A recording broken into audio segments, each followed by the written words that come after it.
अध्यादेश के बारे में आपने सुना ही होगा, क्या कहना चाहेंगे? सबसे पहले तो ये बताइए। बेफालतू की तकनीकें लगा रही है विपक्ष। अध्यादेश कभी भी नहीं काम कर पाएगा। 306 मतों से पहले भी जीते थे। देखो, राजनीतिक पार्टी से अगर अलग हटकर बात करें तो जाहिर सी बात है किसी भी मुख्यमंत्री की एक पावर होती है। ये अध्यादेश ठीक है बिल्कुल। पहले शीला दीक्षित की सरकार थी, 1991 से लेके 2015 तक शीला दीक्षित रही, मदन लाल खुराना रहे, दिल्ली में कोई पंगा नहीं रहा। पावर रहना चाहिए क्योंकि सेंट्रल के सारे अधिकारी, सारे स्टाफ और पूरी व्यवस्था सेंट्रल की रहती है, इसलिए उनके पास रहना चाहिए। नमस्कार, आप देख रहे हैं JK 24/7 न्यूज़ में हूँ आपके साथ विशाल सिंह। राष्ट्र राजधानी दिल्ली की बात करें तो दिल्ली का जो अध्यादेश था, आखिरकार सत्ता पक्ष और विपक्ष दोनों की तीखी मीठी नोकझोंक और हंगामे के बीच अध्यादेश पास हो चुका है राज्यसभा में। इस विषय पर हम राष्ट्र राजधानी दिल्ली के दिल कहे जाने वाले कनॉट प्लेस की जनता से बातचीत करेंगे। अध्यादेश के मामले पर दिल्ली की जनता का क्या रुख है, तो कुछ लोग हैं, इनसे बातचीत करेंगे, कुछ महिलाएं भी हैं। इनसे पहले स्टार्ट करते हैं। क्या नाम है आपका? पिंकी पांडे। पांडे जी, अध्यादेश के बारे में आपने सुना ही होगा, क्या कहना चाहेंगे? सबसे पहले तो ये बताइए। बेफालतू की तकनीकें लगा रही है विपक्ष। अध्यादेश कभी भी नहीं काम कर पाएगा। 306 मतों से पहले भी जीते थे एनडीए। अभी भी कुछ भी कर लिया जाए नहीं हो पाएगा। मोदी जी जो थे वो इस बार 306 से ज़्यादा मत लेके आएंगे। 400 पार लेके आ रहे हैं एनडीए इस बार भी, तो कोई भी फायदा नहीं है। अविश्वास प्रस्ताव लाए, अध्यादेश लाए, कुछ भी लेके आए, नहीं चलना। लोकसभा की बात नहीं कर रहे, अध्यादेश दिल्ली की बात कर रहे हैं सिर्फ। तो दिल्ली की जनता क्या चाहती है? बॉस कौन होना चाहिए, सीएम या एलजी? दिल्ली में तो सीएम ही होने चाहिए, अपने केजरीवाल जी होने चाहिए। लेकिन ये अध्यादेश जो है पावर कहीं ना कहीं एलजी को दे रहा है। जी पावर दे रहे हैं। देखिए, ये तो अब कोर्ट के अंदर लड़ाई चल रही है, तो इसमें अपने जो बनेंगे जीतेंगे केजरीवाल जी, अगर जनता से पूछेंगे। बाकी जो पावर ऑफ एक जो सारी शक्ति का है वो तो केंद्र के पास ही है। सेंट्रल टेरिटरी मानी जाती है दिल्ली, तो जो भी है जाना केजरीवाल जी जनता की तरफ से है। और बाकी जो पावर डिस्ट्रीब्यूटर है वो ही देखेंगे कि क्या होगा। आज से 8 साल तक भी एलजी की चली है, तो अभी भी आगे क्या पता उन्हीं की चलेगी। अच्छा, तो दिल्ली की जो आम जनता है इस अध्यादेश को कैसे देखती है? क्या ये सही है या नहीं? दिल्ली की आम जनता को अध्यादेश पता ही नहीं है। आम जनता, मैं अपना मत बताइए आप। मेरे को भी अच्छे से इतना नहीं पता, पर दिल्ली की आम जनता बस केजरीवाल जी के फ्री बिजली पानी और उनकी सरकार से खुश है कहीं ना कहीं देखा जाए तो। अध्यादेश में नहीं पड़ी दिल्ली की जनता। दिल्ली की जनता ने चेहरा देख के वोट दिया था। केजरीवाल जी अब जन जन के रूप में जन जन में जाके अध्यादेश का प्रचार करना चाह रहे हैं, लेकिन जनता इतनी पॉलिटिक्स में नहीं है। अध्यादेश एक बहुत बड़ी बात है, जो पॉलिटिकल बंदा है ना वही जानता है अध्यादेश के बारे में, बाकी नहीं जानता इतना कोई। और मैं खुद भी बताऊँ तो पर्सनली मैं भी इतना अध्यादेश के गहन अध्ययन नहीं कर रखा मैंने। आम जनता को जो फर्क पड़ता है वो है कि गवर्नमेंट हमें जो चीज़ें दे रही है, मूलभूत जो चीज़ें हैं वो हमें मिले, इतना बस फर्क पड़ता है। अध्यादेश नहीं फर्क। साफ तौर पर, मोटे तौर पर कहें तो एलजी या सीएम, ये इसकी लड़ाई है सारी। जी। तो इस पर आपका क्या कहना है? एलजी होना चाहिए, सीएम बॉस? शक्तियों का विभाजन जनता ने जिसको चुना है उसी के पास होना चाहिए, सीएम। ठीक है। और भी लोगों से बातचीत करेंगे। आप बात करना चाहेंगे इस मुद्दे पर? नहीं, आपको पता है अध्यादेश के बारे में कुछ? नहीं है, पता दिल्ली से आप? नहीं, हरियाणा से। चलिए कोई नहीं, आप बात करना चाहेंगी? बताइए। नाम क्या आपका? मेरा मोना पांडे। अच्छा, आप भी पांडे जी हैं। तो पांडे जी क्या कहना चाहिए अध्यादेश के ऊपर? हमने बात कर रहे हैं लोगों से। सबसे पहले ये बताइए, आप जानते हैं इसके बारे में? हाँ, जानते हैं। तो क्या लगता है मोटे तौर पर ये लड़ाई है एलजी वर्सेस सीएम की? जनता क्या मानती है, एलजी होना चाहिए बॉस या सीएम होना चाहिए? देखो, राजनीतिक पार्टी से अगर अलग हटकर बात करें तो जाहिर सी बात है किसी भी मुख्यमंत्री की एक पावर होती है। आप उस पावर को ही अगर छीन लेंगे तो किस बात का मुख्यमंत्री है वो?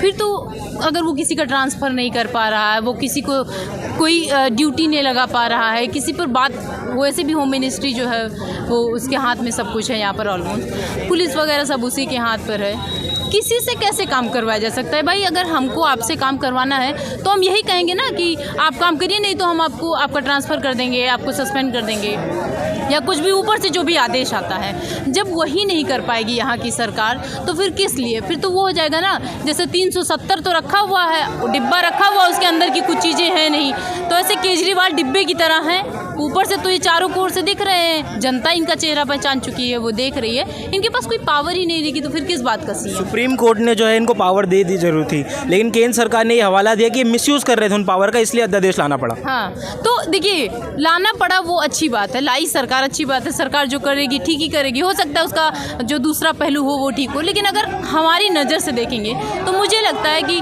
एक सीएम होने के नाते उनके पास ये सारे अधिकार होने चाहिए कि वो किसी को भी कहाँ पर भी काम करवा सकें। और भी लोग इनसे बात करें। क्या नाम है सर आपका? राजेश। दिल्ली से आप? हाँ जी। अध्यादेश के बारे में क्या कुछ जानते हैं? ये अध्यादेश ठीक है बिल्कुल। पहले शीला दीक्षित की सरकार थी 1991 से लेके 2015 तक। शीला दीक्षित रही, मदन लाल खुराना रहे, दिल्ली में कोई पंगा नहीं रहा। सरकारें ऐसी चलती रही, यही सिस्टम था। सिस्टम तो वही है, कांग्रेस का बनाया हुआ, तो ऐसे ही चलती थी। अच्छा, अभी हम देख रहे हैं केजरीवाल जी ये कह रहे हैं कि जो केंद्र है वो तानाशाही कर रहा है अध्यादेश लाकर, क्या ऐसा कुछ है इसमें अध्यादेश में? देखिए कुछ नहीं है, उन्होंने कुछ करना नहीं है। साल में एक बार विधानसभा बुलाते हैं, एक साल में एक बार जो आदमी विधानसभा जो पार्टी बुला रही है वो भी किसी की बेइज्जती करने के लिए, 5 साल में मतलब 5 बार विधानसभा, तो इससे क्या मतलब है? जब भी किसी डिपार्टमेंट की मीटिंग होती है वो प्रेजेंट नहीं होते हैं। तो ये बातें साफ हैं कि वो कुछ करना नहीं चाहते, सिर्फ राजनीति में आगे बढ़ना चाहते हैं। दिल्ली के विकास से उनका कोई लेना देना। फ्री का राशन दे दो,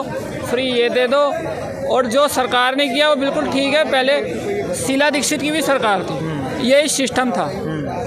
और दिल्ली एक कैपिटल है, और कैपिटल में सारे एम्बेसडर हैं, सारे बड़े बड़े ऑफिस हैं पूरे भारत के एडमिनिस्ट्रेटिव, और सब कुछ दिल्ली में है, सबके हेड ऑफिस, सरकार से लेके बड़ी बड़ी कंपनियों तक के ऑफिस हैं। तो यहाँ शुरू से ही ऐसा सिस्टम रहा है, जो कैपिटल होता है वो यूनियन टेरिटरी होती है और उस पर केंद्र का ही अधिकार होता है। ये संविधान में भी लिखा हुआ है। कांग्रेस पार्टी का जिक्र किया आपने, तो कांग्रेस जो है वो भी अध्यादेश के खिलाफ केजरीवाल जी का साथ दे रही थी, लेकिन कांग्रेस के ही बड़े नेता संदीप दीक्षित वो अभी भी केजरीवाल जी को गाली देने में लगे पड़े हैं। तो इस चीज़ को आप कैसे देखते हैं? एक तरफ तो महागठबंधन में साथ हो रहे हैं, लेकिन वही उन्हीं के नेता आपस में लड़ रहे हैं। देखिए वो जो कह रहे हैं वो बिल्कुल ठीक है। इसलिए ठीक है क्योंकि 15 साल कांग्रेस की सरकार रही और सेंटर में रही इनकी सरकार कांग्रेस की।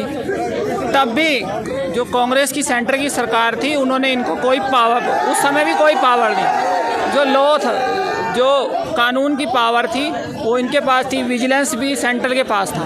मेन बात है विजिलेंस की, क्योंकि केस चल रहे हैं। अभी आपको पता है एक शराब का मामला चल रहा है, एक और मंत्री बंद हैं, एक शीश महल का मामला है। तो जैसे ही कोर्ट का ऑर्डर आता है तो सारी फाइलें इधर उधर हो जाती हैं। सबसे पहले ऑर्डर दिया जाता है कि जो विजिलेंस के लोग हैं उनको हटाओ। तो ये सारा विजिलेंस का मामला है और कुछ नहीं। साफ तौर पर आम जनता का रुख जानना चाहें अगर कम शब्दों में, दिल्ली का बॉस कौन, सीएम या एलजी? दिल्ली का बॉस हमेशा शुरू से ही 91 से पहले दिल्ली में इलेक्शन नहीं होते, म्यूनसिपल उसमें आता था। जब से इलेक्शन शुरू हुए तब से दिल्ली यूनियन टेरिटरी है। कोई भी स्टेट होता है, कैपिटल होती है, कैपिटल स्टेट, वो यूनियन टेरिटरी होती है और बॉस हमेशा उसका एलजी ही रहता है, सेंट्रल गवर्नमेंट ही रहता है। तो जनता कहीं ना कहीं इस अध्यादेश के ऊपर अलग अलग राय है लोगों की। हम लोगों से बातचीत कर रहे हैं, कुछ और भी लोगों के पास चलेंगे, उनकी भी राय जो है अध्यादेश के मामले पर आप तक पहुंचाएंगे। क्या नाम है सर आप? डॉक्टर तेजराम साहू, छत्तीसगढ़ से। अच्छा सर, दिल्ली में अभी आप हैं और दिल्ली में एक मुद्दा गरमाया हुआ है अध्यादेश का। इसमें साफ तौर पर यह कहा गया है दिल्ली का बॉस कौन होना चाहिए, सीएम या फिर एलजी? आपको क्या लगता है? दिल्ली में तो राज्यपाल का ही पावर रहना चाहिए, क्योंकि सेंट्रल के सारे अधिकारी, सारे स्टाफ और पूरी व्यवस्था सेंट्रल की रहती है, इसलिए उनके पास रहना चाहिए। अच्छा, जो दिल्ली सरकार ये लगातार ये लड़ाई हो रही है दिल्ली में पावर के लिए, तो जनता को कहाँ जाना चाहिए? जनता किसका साथ देगी, केंद्र का या दिल्ली सरकार का? नहीं, वो तो सारी जो मूलभूत समस्या है उसके लिए तो स्टेट गवर्नमेंट की जिम्मेदारी बनती है, लेकिन व्यवस्था के दृष्टि से, प्रशासनिक व्यवस्था के दृष्टि से सेंट्रल की व्यवस्था होनी चाहिए। लेकिन केजरीवाल जी कह रहे हैं कि हमारे अधिकार छीन लिए, तानाशाही कर रहे हैं हम पे। नहीं, इसमें कोई तानाशाही वाली बात कोई नहीं है, वो उनका कहना अलग है। लेकिन कई बार विदेश के हमारे अतिथि भी आते हैं, उसमें यदि व्यवस्था बिगड़ती है तो जिम्मेदारी केंद्र सरकार की होगी, ना कि दिल्ली सरकार की। इसलिए पावर दिल्ली सरकार के सेंट्रल के पास रहनी चाहिए। यानी दिल्ली की जनता इस अध्यादेश को सही मानती है? हाँ, दिल्ली की जनता इस अध्यादेश को सही मानती है। क्या नाम है सर आपका? मुकेश पांडे। पांडे जी, दिल्ली में अध्यादेश की लड़ाई काफ़ी चल रही है, आपने भी सुना होगा। आम जनता क्या लगता है पावर किस पे होनी चाहिए, एलजी या सीएम?